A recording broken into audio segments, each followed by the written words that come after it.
Hello and welcome back to All Things Money. I'm your host, David Blain.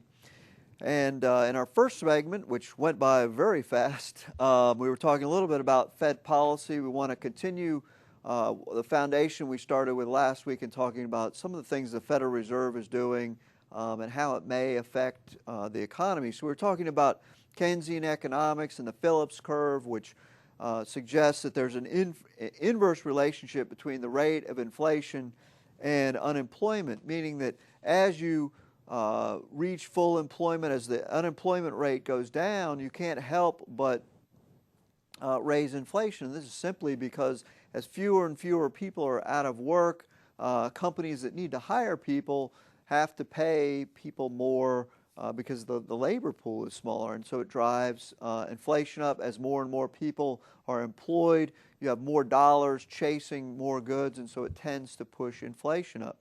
I don't want to get too much into that, but it's called the Phillips curve.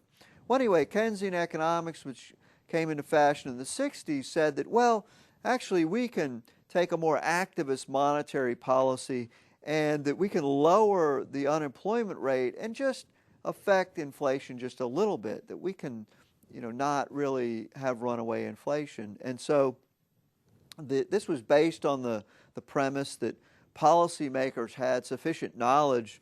I heard someone describe it as akin to a surgeon, that the president and the chairman of the Federal Reserve could go in there and tweak the interest rates and tweak monetary policy and come out with a better result. In fact, at one point, President Nixon made the famous statement that we're all Keynesians now.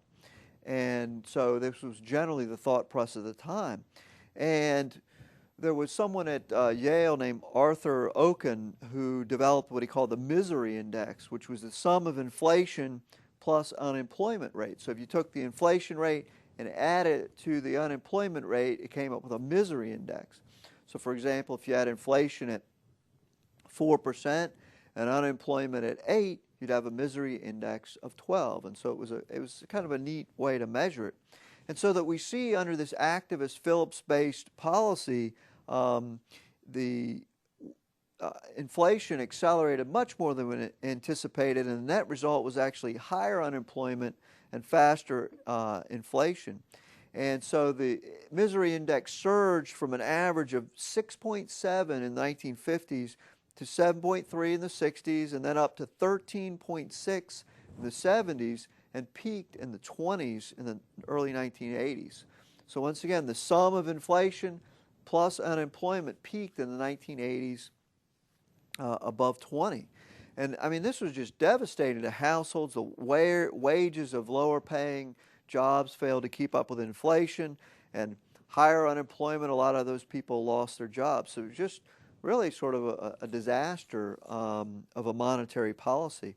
On the other hand, we had most prominently Milton Friedman and Edmund Phelps, who both would be awarded the Nobel Prize in Economics, determined that while the Phillips curve worked in the short run, it was not the case in the long term, and that the U.S. had really learned the hard way trying to use this activist monetary policy. And so it resulted in this very high misery index. In the past year, we see, and so we kind of want to fast forward, that's the history of when a lot of this Keynesian economics started, and some of the, they call it today economic stimulus. I find that term very disingenuous. It's really deficit spending. Keynesian economics is about government deficit spending to help an economy come out of recession. I don't. Stimulus is a politician's word for another word for going into debt. We were talking this morning with someone else about sequestration. If you haven't heard of sequestration yet, it's budget cuts that are coming in 2013. But that's another topic. So stimulus has replaced going into debt as the word du jour. Anyway, so today we have we see that the GDP, debt is 103% of GDP, and the Fed's balance sheet is over $3 trillion. We see the misery index averaged 10.5%, which is the highest ever in the third year of a recovery. We see the poverty index has reached 15.7%. Food stamps are up, and a record-setting number of people pay zero income tax. And so we see a lot of problems with this last few years of stimulus, and I would like to suggest, and as others have, that this government measures have actually made the conditions worse in the country, and that they've been counterproductive, all this debt spending, so-called stimulus. And so all they do is produce this temporary bump in economic conditions, and then things fall back to a faltering type economy. And in the long run, we haven't really done much to help things. And I think the reason for this is kind of where the history lesson comes in. If you look at Keynes' original, his theory was called a general theory of employment, interest, and money, that he didn't contemplate a scenario where government kept going into debt, kept going into debt, kept going into debt. His idea was, or the fact that this was happening all over the world, that not only is the U.S.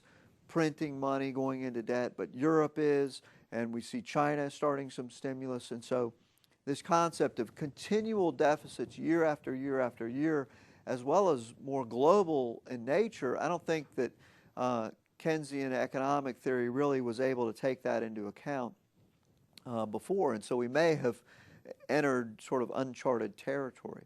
When we come back, we'll also discuss some subtle differences between what we're doing today as well as what I think Keynesian's original theory entailed. So for All Things Money, I'm your host, David Blain. We'll be right back after a few short messages.